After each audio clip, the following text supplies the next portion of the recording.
Hello, everybody, and welcome to another episode of Attack the Baseline, a WNBA podcast where every episode we attack our baseline knowledge of the WNBA. It's Dallas Wings week. We got to watch another 3 losses, as our record over the last 4 weeks is 1 win and a bunch of losses. And joining me, your host, John, is my fellow host, Kristen. Kristen, how are we doing this week? Fine, I'm doing fine. We're doing fine. I'm not personally bothered by these losses. No, losses are okay. Yeah, I don't mind it. These teams are at the bottom, so I'm used to it at this point. If we were long-term Dallas fans and they lost 3 games against 3 of the bottom 5 teams in the W, the Mystics, the Sky, the Dream this week, all of which have better records than them, I'd be pretty frustrated. But barely. Like a win, a 2. I really did expect like 1 win this week, but it's fine. What else do we have going on? Exactly. It's the dog days of the W. It's the last 6 games, 5 games, and when you're a team like Dallas who may or may not be doing the same thing that some of these other bad teams are trying to do. They're really not. They didn't see, but at the end of the week, it's a positive in the page category for Dallas. Mm-hmm. Who knows? They certainly didn't seem like they wanted to lose because certain players tried really hard. Mm-hmm. But no, my new attitude about this is, what do the players have to gain from tanking? They don't. Nothing. No. Especially with the new CBA coming up, with new teams coming in, everyone's going to be on a new team, on a new contract in the next couple of years. They want money. They want their money. Correct. So they're going to play as best as they can play and get what they deserve. And sorry to the coaches who might want to be tanking. And that is where it's probably like Latricia Trammell probably would enjoy one Paige Beckers on the team. But she didn't play a lot of Jaylen Brown this week if we were going to try really hard to tank. So I don't know. This is the same narrative that we've had the last 3 or 4 weeks. Yeah, and I'm over it. I'm over it. Well, John keeps bringing it up. John has his little website that he found, which is a lottery. It's Tankathon. It's not a little website. It is. Yeah. And he just does his little lottery simulator 100 times a day. Oh, look, the Mystics got her this time. Oh, look, Dallas got her this time. Okay, we're done. Well, anyway, we're going to talk more about Dallas later in the episode. If you would be so kind, send us an email, attackthebaseline@gmail.com, or connect with us on our Twitter at @ATBpod_. But first, a very important heat check. I said last week on the pod, R.I.P. Sky Guy. Oh. Reports of Sky Guy's death are greatly exaggerated. He's not dead. He's not dead. In fact, he's still throwing out shirts. He's still their mascot. Sky is there too. He's not their mascot. Then if he's not their mascot, then why is he there? He's just there. He loves games. He loves basketball. He loves the ladies that play basketball. Uh-huh. Look, I was stunned when we saw a video of Sky Guy helping new mascot Sky up into the stands, just like lifting her up. He's strong. It comes from the jetpack that he invented to travel throughout the W. I don't know what they're doing in Chicago, but sorry, Sky Guy. Just had to apologize. I was unfamiliar with your work. Congratulations on still being around. And I know listener Tim, who is the #1 Sky Guy defender and maybe the only Sky Guy defender, I'm happy for you. Mm-hmm. Happy for you. More news. Okay. More news. We've got a couple league news notes and some injury news notes. Which would you prefer to go I don't first? know what league news you mean, so you can say that. Okay. All right. Well, we won't do I'll let you do Unrivaled. Oh. Why don't we do Unrivaled first? And then we'll talk about this other league that Kristen and I learned about today from an ESPN article. Okay. Well, first, there were two new Unrivaled announcements. That's Rakia Jackson adding to Angel Reese as the only rookies at the moment. And then Dejanay Carrington. Yes. So, Rakia, love that for her. Very strongly deserved. Dejanay, her clue was about locking up the league and blocking people.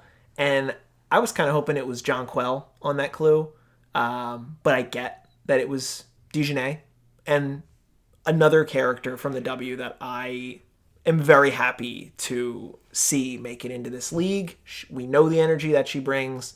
I think she'll be a great part. There was a tweet from the official account saying make a team of 3 from these 18 players, and it was a very difficult activity. We were on our way home from the gym, and we were like trying to cook up trios, and I think I went with it was Jackie Young and Chelsea Gray and Nafisa Collier. And I was like, I got Fee to be my stout defender. I got Chelsea as my setup player, and J.O. can get a bucket from anywhere and be a high-volume three-point shooter. I was like, I think that's a good team.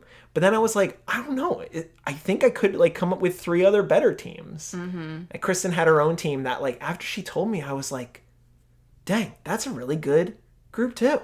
I forget who the first woman was. Dearica Hamby. Oh, Dearica. Yeah, I had Dearica, Kelsey Plum, and Kalia Copper as my team.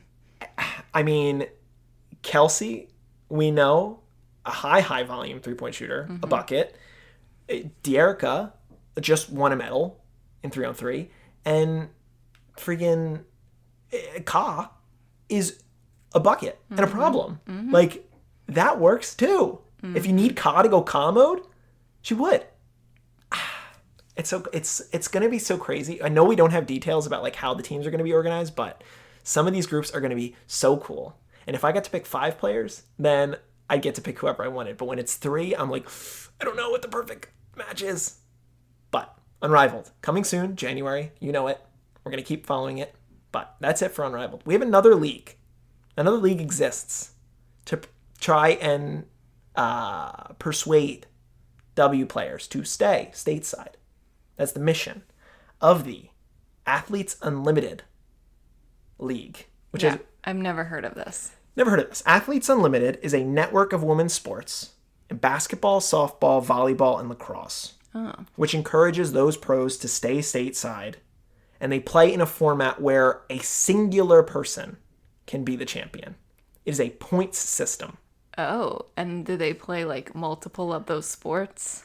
No, it's not like, oh, you got to play every sport. No. It's not like that. Oh, that would have been fun. It is a specifically a basketball league, but they also have leagues for softball, leagues for volleyball, and leagues for. It's not like a triathlon of basketball, softball.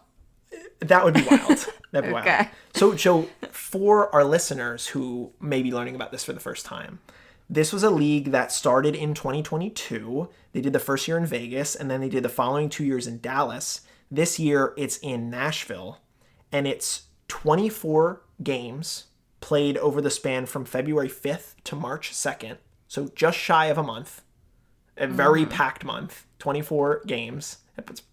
I can't do the math right now. Yeah, and February is short. It's basically 24 days. Yeah. It is literally 25 days. I don't know. 40 players. 29 of which... How do you have 40 players? I don't understand. What do you mean?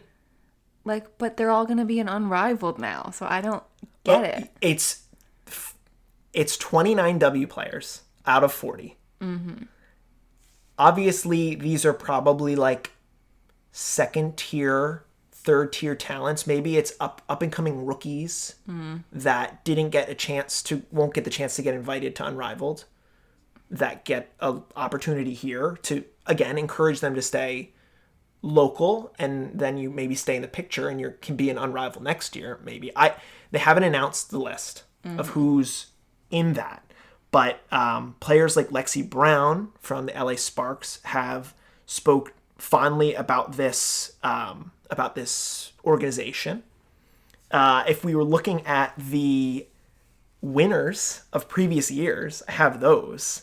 So I should say they play in 5-on-5 games, but the teams change.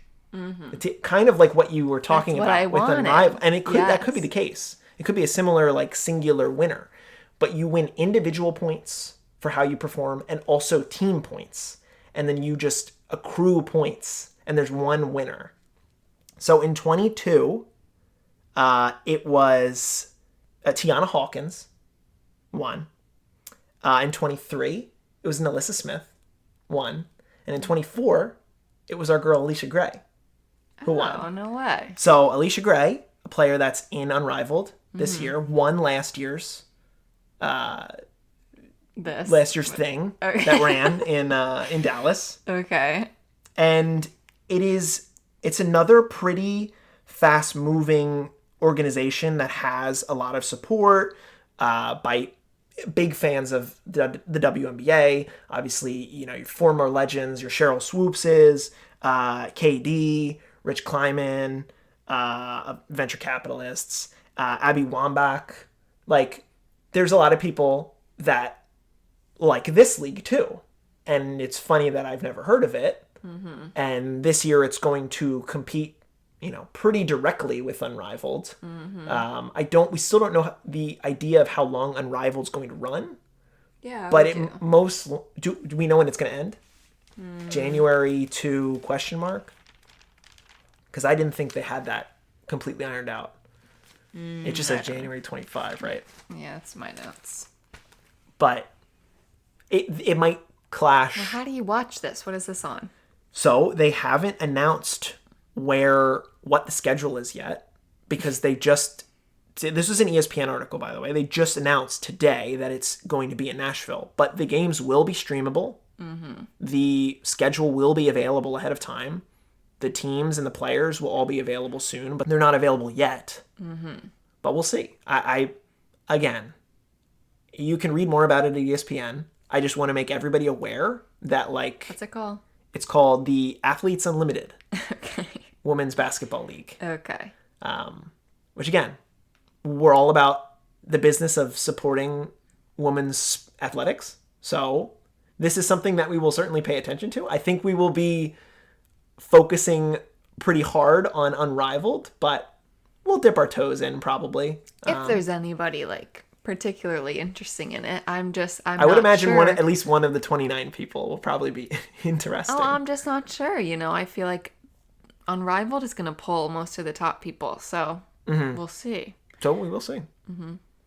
I don't know. I just thought it was really fascinating that this came out today, and I'm glad that we're recording today because I want to let everybody know about it. But anyway, let's switch gears. We have unfortunate injuries to talk about that are big news stories in the W this week. Okay. Well, I'm sure everyone's heard, but Angel Reese has a hairline fracture in her wrist. And she got it during the game last Friday, but continued playing the rest of the game. She fell backwards right on her wrist. Yeah, but on an and one, on a tough made bucket that she was excited about. But she still finished the game, so I didn't even realize that she was hurt.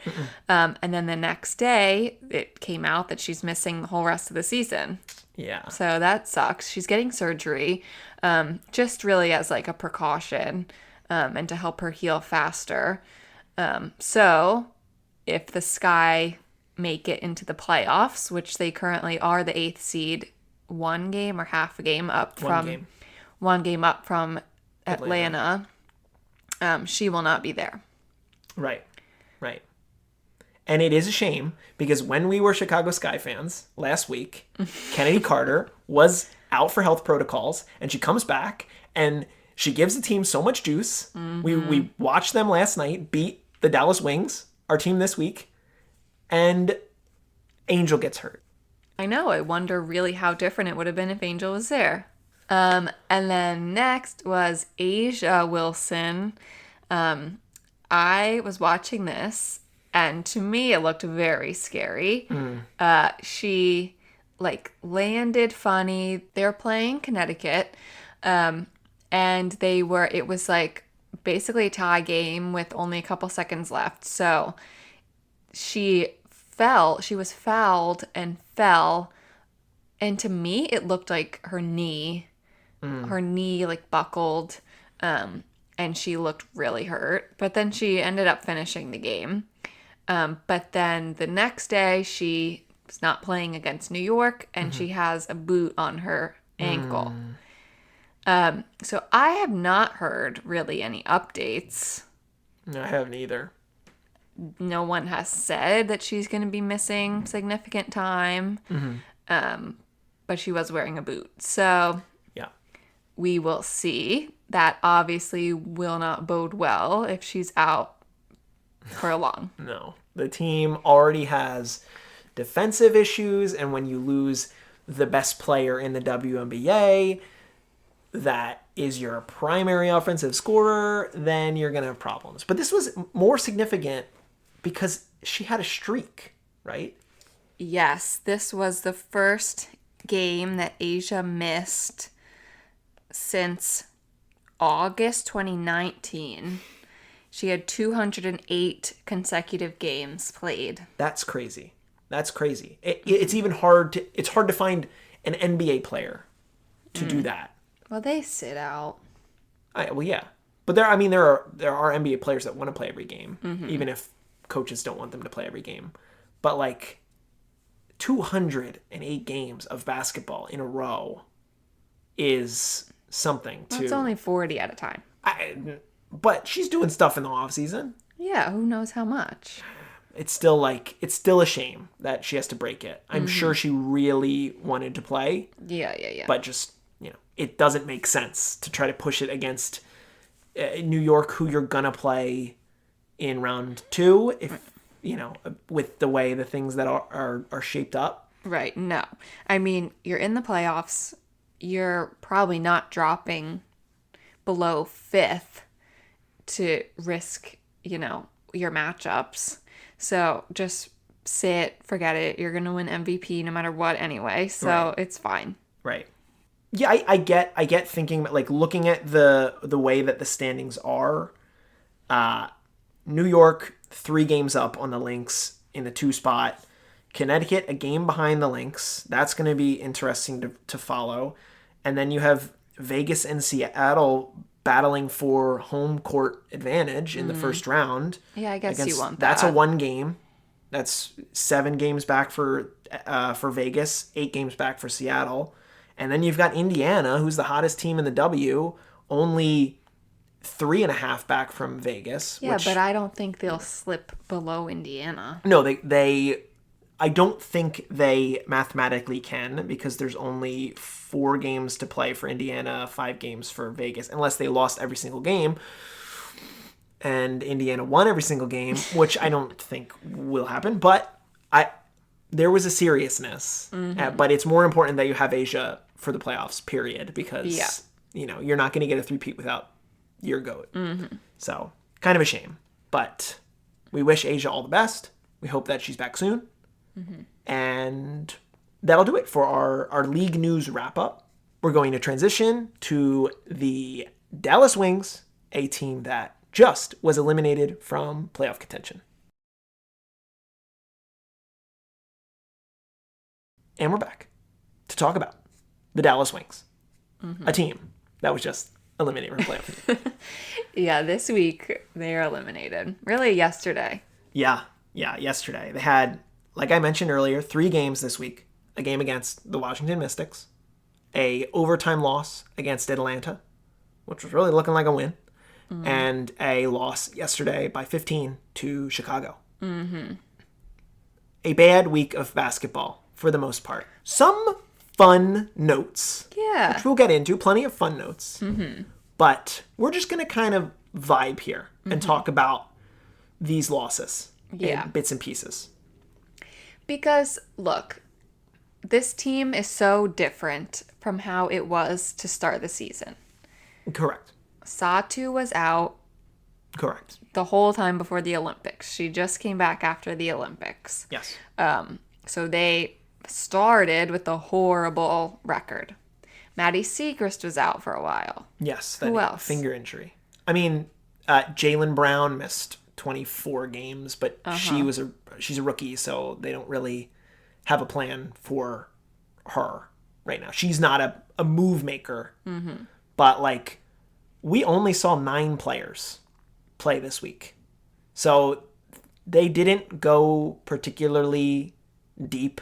I don't even know if they have someone deeper than Jaylen Brown that has gotten any amount of regular minutes this year.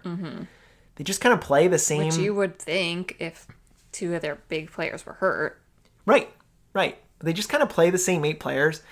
With Satu, who as a player that we've talked about a lot and we're very excited about coming back, she is very good. But she is still clearly working up to game speed. Yeah, back to where she was last year.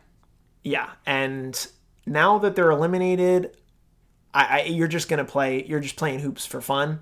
And at this point, not for fun, to get your bag. Yes. They are still going to be playing. Of course, they will. Okay. They will. But you shouldn't play that hard. You don't want to get hurt. You're not playing for a playoff spot. They don't care. They might care a little bit. I don't think. A little bit more. Satu is a big free agent. We know. Okay. But she's going to get paid regardless. She's amazing. She's amazing. So my point being, yes, this team that we watched this week did not seem that horrible to me. It does not reflect their horrible record. Right. But they just started off so bad that here we are. Correct. I mean, they were 22-18 last year. With mostly the same roster. Mostly the same big players. You know, your Arike was there, Natasha was there, Kalani Brown, Tiara McCowan, Maddie Siegrist was there, Satu was there. Yeah, they're all there. Sevuzin was not there. Yeah. Their backup point guard. And J.C. Sheldon. J.C. Sheldon is a rookie. Their rookie starting point guard. Right. Some new pieces, but mostly the same pieces. But when you, like you said, lose Satu for as many games as they did, you're not going to be as good. It's surprising that they couldn't find a way to win 13 games to me, which I think is pretty close to what you're going to need, 13, 14 games to be the 8th seed. That's what it's kind of shaping up to be. Because I looked ahead. I don't know if Chicago or Atlanta are going to win that many games, and it's a battle at 13 games and 12 wins. Like, I don't know. But Dallas, they're barely going to scratch 10 this year. Let's talk about a little more in depth on the games, on why they lost these games, because they can score buckets in mass. Arike is sometimes a very selfish player that likes to put up a lot of shots, but she backs it up and can score a ton. She's maybe the best player in the W that I can think of in drawing fouls. I think she's incredibly good at That's interesting. driving and forcing fouls called upon her in some of these games, particularly the Atlanta overtime loss that they had. There were a ton of fouls called. And a lot of that was, Arike going to the line. They, in the Mystics game, they got purely outshot. Mystics were shooting like crazy. Yeah. Like 55% from 3. 56. Like crazy shooting variance for Washington. But then also, like, the wings are leaving them wide open at the 3-point line. Correct. So nobody wanted to get out. No.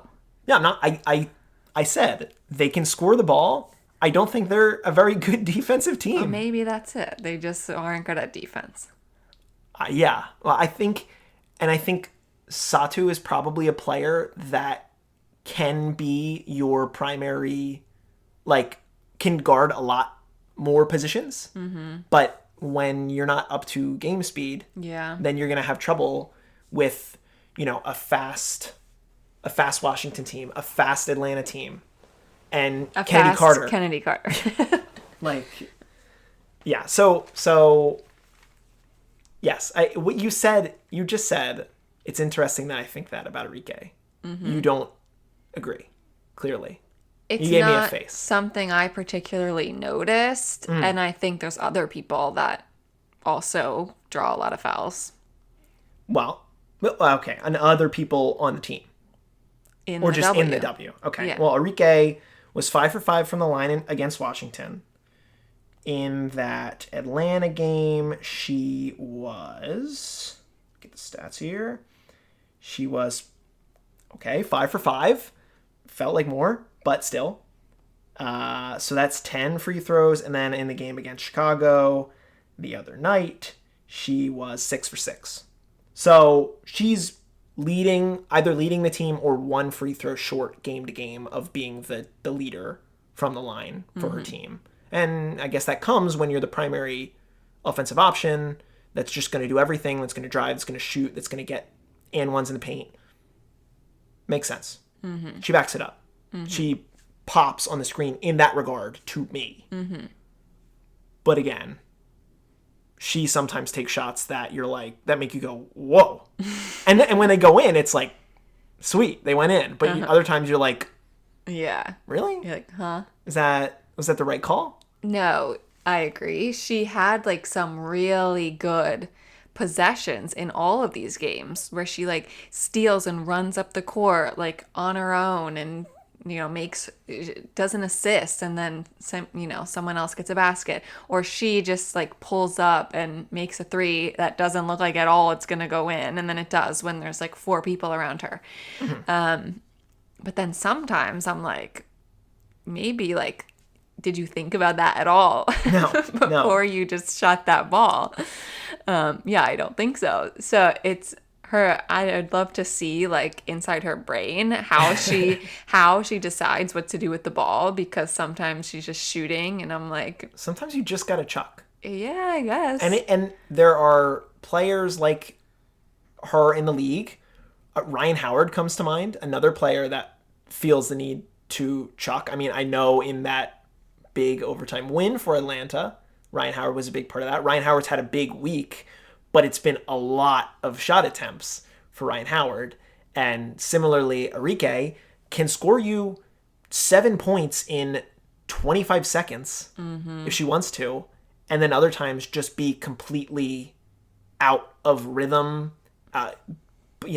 struggle to defend, and then be like a liability for the team. She's very hot or cold. Very, right. I would say, streaky. Mm-hmm. I feel like in some of these games, like, she had in this first Washington game, she had no points the whole first half. And then, like, all of a sudden, she had, 20 points? Mm-hmm. So, yeah, it's really, I don't know what you're going to get. Yeah. And looking at that Washington game and looking at my notes, there weren't too many individual players that I wrote down other than Enrique. But one note that I had was particularly lazy rebounding by the Wings. Mm-hmm. And I think we should talk about their centers. Tiara McCowan, who starts, and Kalani Brown, who is their backup center. Both of which, I believe, 6'7", very tall, very imposing figures on the court. Not particularly great this week. And I should walk that back, because Tiara McCowan, I'm pretty sure, had 20 plus points in one of the games. She had a good game against the Mystics. The other two, I don't know. Yeah, but again, a good offensive game, sure. But there are some moments where these are like easy bunnies at the rim that both of them should make like that. Yeah. And they smoke them like 2 or 3 times. Really, nothing makes me more mad than a missed layup. Frustrated than a missed layup by someone who's like so close to the basket and like not jumping up to get a rebound. Yeah. I'm like, you're standing right there. Yeah. Just like put your arms up and try to get it. I know. I agree. I agree. I don't know. I didn't have such a huge problem with Tierra McCowan for most of it. No. A couple times I was frustrated. Well, just based on how tall she is, I would expect her rebound numbers to be higher than they are. She only averages 8 rebounds. Yep. Like, I would think that if you ask me, like, just looking at her, I think she's a 10 rebound player. And I believe she has like 20 odd double doubles this year, or 15, 16. Oh, no, she had her 11th. Okay. Good check on me. I'm glad you had that. Yeah, I did. Still, double-digit double-doubles, which, the easier double-double in the W is points and rebounds. It's just, I would expect her to be a board menace that she isn't quite. Yeah. And certainly there are some plays where there is, against these faster teams, it's tough to get back and guard the paint. Talking about Kalani Brown too, I think it's interesting that in this Sky game that we just watched with Kennedy Carter, like slicing right through them like butter, like going into the paint, surrounded by 3 wings players, and nobody even is like making a move to defend Kennedy because she's just so fast. Actually crazy. Like it was crazy. Yeah. They did a 2 big lineup where they had the first time we saw that from McCowan them. And they had Kalani Brown for a significant amount of time. It was coming after halftime, which I love to see. I love to see a change in strategy from Latricia Trammell. She said Kennedy Carter is getting way too many points and we're not blocking her well enough. And then she put in both of these centers to try to block her better, which, like, good idea in thought. But doesn't really help when the problem was Kennedy having these fast break points running up the court, and then the 2 centers can't catch up to her and aren't at the basket when she's shooting. Right. Nobody. They tried so many ways to defend her, Kennedy Carter, and it just... Too slow. There was nothing... Everyone too slow. Right. It just got blitzed. Like... That was the game that had the least amount of juice to me. They were pretty much boat raced the entire time. I was so convinced that they were going to win that game, the Wings. Dallas? I was like, they're going to come back. They're going to come back. They're just going to shoot themselves back into it. Well, because, like, Chicago wasn't getting as many rebounds because Angel wasn't there. So, they didn't have as many opportunities. I just thought they're going to do it. They're going to win. No. And I know I was particularly harsh on these 2 bigs that didn't have the best week. I should say, and this was emphasized a lot in the Chicago game, Tierra McCowan is, and this comes from that imposition that I mentioned, she can bury the defender in the paint.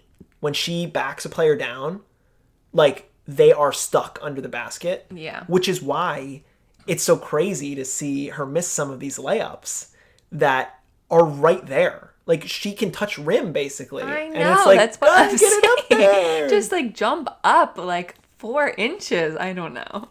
That probably would have turned, a game or 2. But yeah, that's the situation with the bigs. Kalani Brown, for reference, averaging 3 rebounds a game. So... Well, yeah, she's a backup. She's a backup. But and I don't know what her per 36 are, but... She really didn't play that much this whole week. No. Anyway, what else do you got?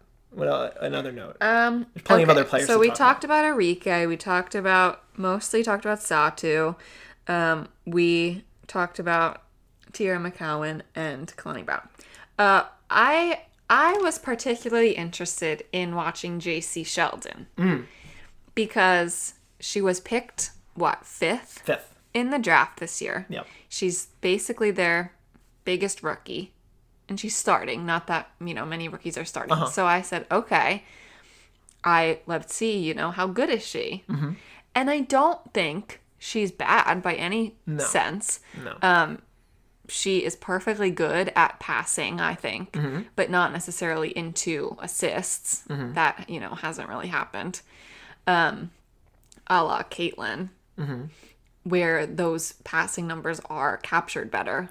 Well, and we did learn during the Chicago game, but fortunately one of the announcers for Chicago mentioned that Dallas is the league leader in unassisted baskets. Yes, it was like 60% of their baskets are unassisted, which is like pretty crazy, and makes sense because was that Chicago? It was both of them, like first and second. Yeah, it was like these two teams are the top unassisted teams, and JC has like 2 assists per game, which should be higher. Probably. I don't know if they don't just like draw the plays up that way. I don't know. But I think she's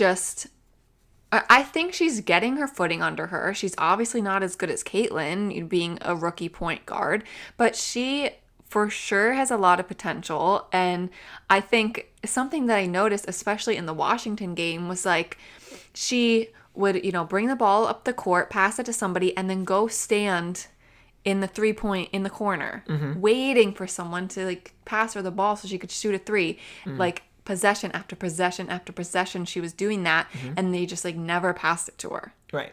Well, that's just to draw a certain defender. Yeah, I guess. But like she could have tried. They could have tried to do that. Well, and that's part of the rookie experience. That like you are, Satu Sabali is here, Arike Agumbawale are here. They are our point scorers. Right. So, like, I guess, right, I get it. It makes sense. She doesn't need to be a point scorer, but she can make a basket. So, she has potential. I liked watching her. It seems like she fits in well on the team. Yeah. I think she's the most rookie. You can tell she's like a rookie. Like, you go through the other players that have had bigger impact, other rookies that have had bigger impacts, your Caitlins, your Cams, your Camillas, your Angels, even Aaliyah Edwards, like probably a bigger rookie impact than JC this year. Yeah.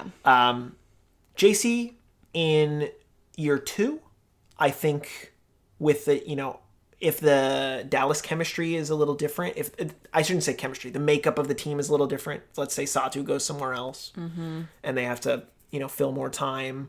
Can she shoot it in a higher volume? That remains to be seen, but she can work on her game. JC Sheldon is like the perfect player that I would want to watch in like this Athletes Unlimited league. Yeah, true. She's like the type of player that I think would like benefit from that, unless she wants to go to, wherever, Australia, you never know. Yeah. But yeah, I think regular base level impression of JC Sheldon is she's fine. Yeah. And she doesn't give me she might fall off like some of these other rookies that we hear of that like are gone in a year or 2 years. Well, it's kind of why I don't necessarily want Paige to go to the wings right now and just have her be relegated to backup guard. It's interesting because, Dallas brought in Sev Uzin, who's, a more experienced point guard type player who is the backup here. If JC goes to the backup, what does that look like for the team? She's cut. Well, Sev would probably be cut. Yeah. Or I don't know. JC gets, maybe they don't decide to save JC in the expansion draft and she goes somewhere else. That will be interesting. Yes. I'm very interested to see what happens to her. Yeah. Because I will be sad if she just ends up coming off the bench. Yeah. And I'm not going to talk anymore about like the possibility of Paige to Dallas outside of what the heck would that mean for I think Paige would fit there. Oh yeah. Decently. But yeah, I understand. Like planting the flag, I think Kristen and I this week decided that the official stance of the Attack the Baseline podcast, the WNBA podcast, where every episode we attack our baseline knowledge of the WNBA, is that we want Paige to go to Washington so that she's on the East Coast so that we can watch Paige. I've wanted this. You just have said now that you I came around to it. Yeah. I came around to it. You can't just say, oh, now we've decided. I have said that I wanted this. It's official, though. It's two people planting the flag. Now we have it's both official. of our hands on the flagpole, and we are putting it into the moon dirt. Okay. And I was here first. I'm not saying that I was here first. Okay. I'm happy to be second. Perfect. But I am with you. Anyway. Okay, well, really the only person left is Natasha Howard.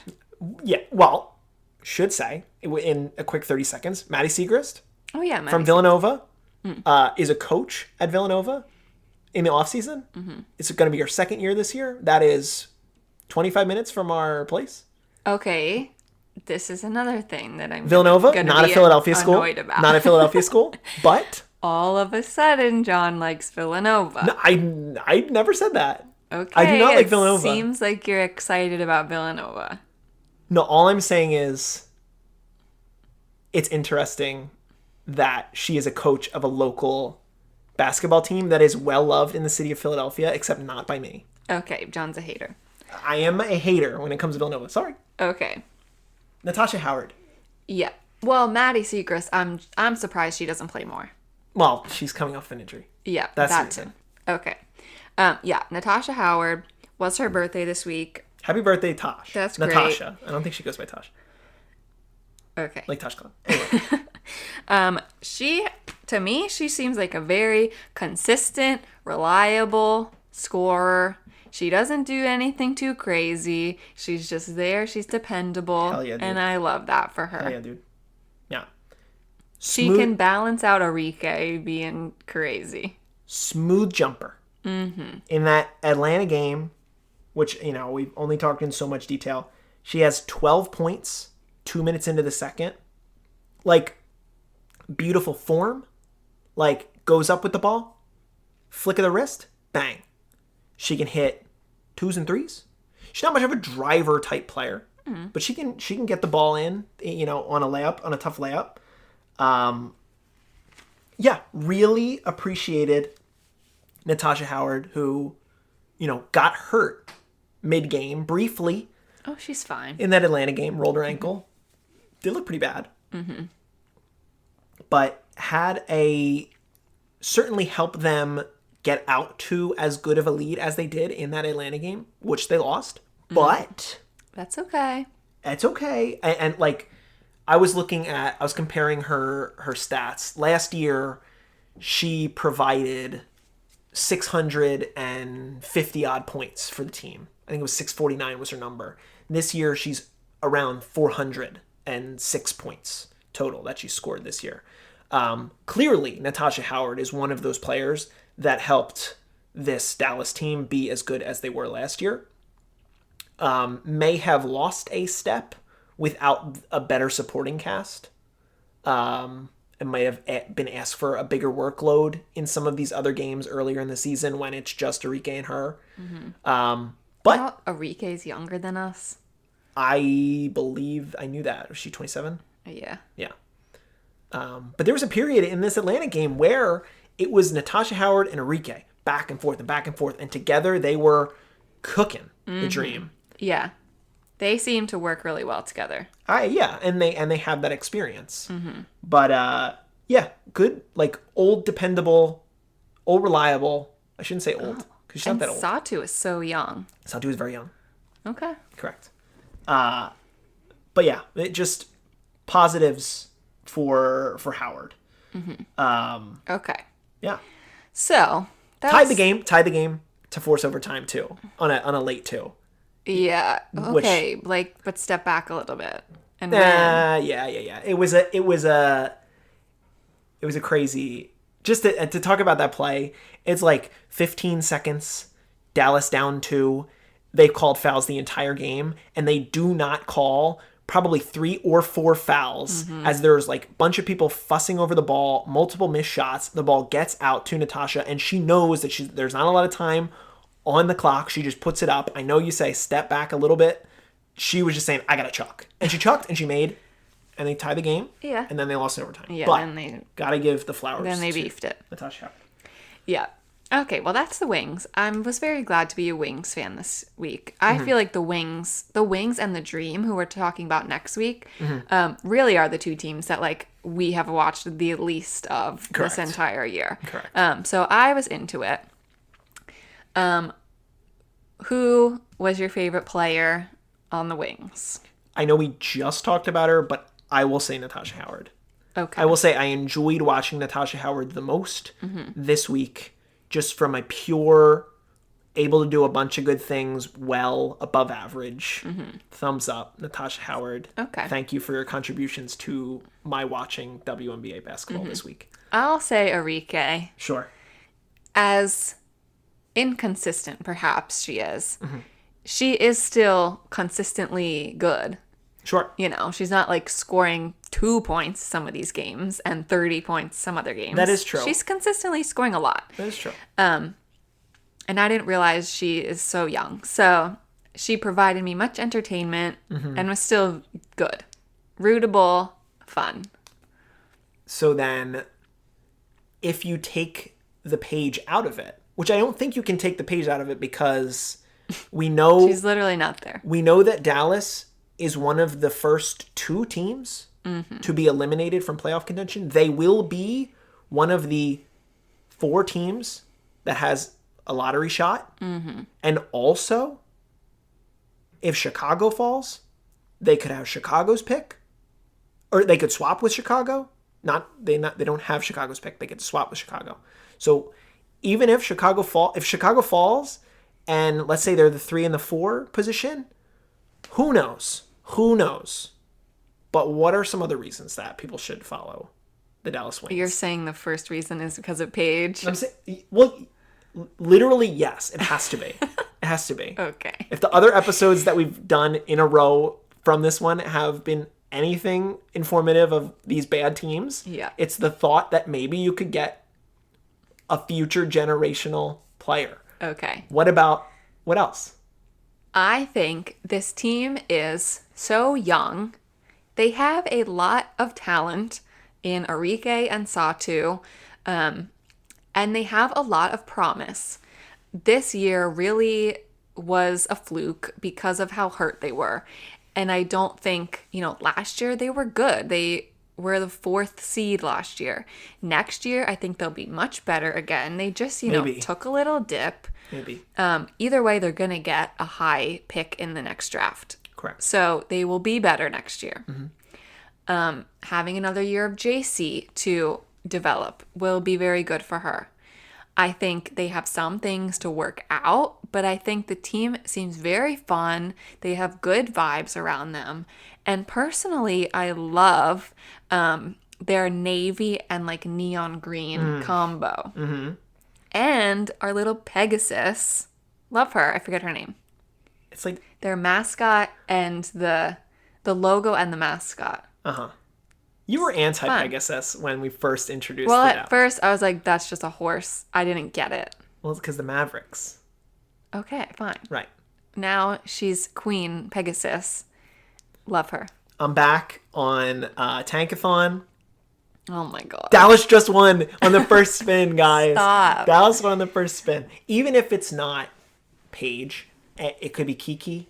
Like, I would, if you knew that Satu was going back to Dallas, then yes, be a Wings fan. Yeah. I know we don't know where she's going to go, but if she does decide to go back to Dallas, that is plenty of reason. She is the unicorn player and young and showed her ability to raise their floor last year. So that's as much of a reason as any player in the W. So thank you for your contributions to the WNBA, Dallas Wings. Apologies for your elimination this week, but maybe it's what you need. It's okay.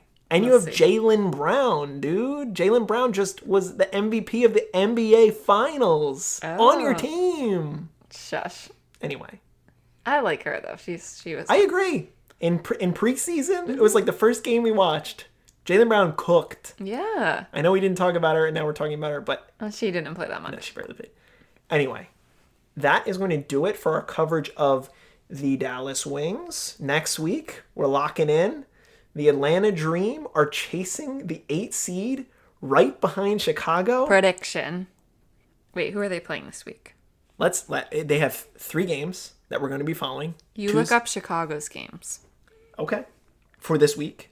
Yep. Sure. Okay, so this week, the Dream play the Lynx and the Mystics twice. The Mystics twice? That's good. This is your chance. This is your moment. And the Chicago Sky this week play the Mystics as well. Oh. And the Lynx. Oh. And on Sunday have the Mercury. Okay. So I'm seeing... they're both tied. They're tied at the end of the week. They're both tied at 14 games. 14 wins. Uh-huh.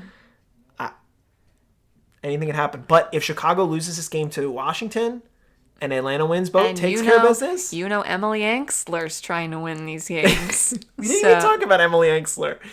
But yeah, she's on the Mystics. She was the reason that the Mystics won the first game of the week this week. Okay. But yeah, so we're not talking about more Emily Anxler.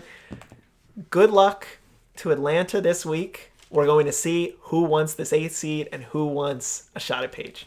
Mm-hmm. But until then, enjoy more WNBA basketball.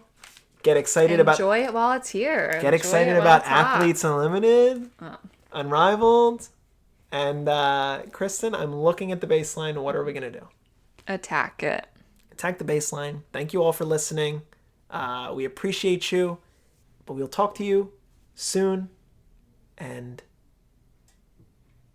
what are you doing? ASMR? No, I don't. I forgot what I wanted to say. Thank you so much for listening. We'll talk to you later. Bye. Okay. I'm going to leave that in.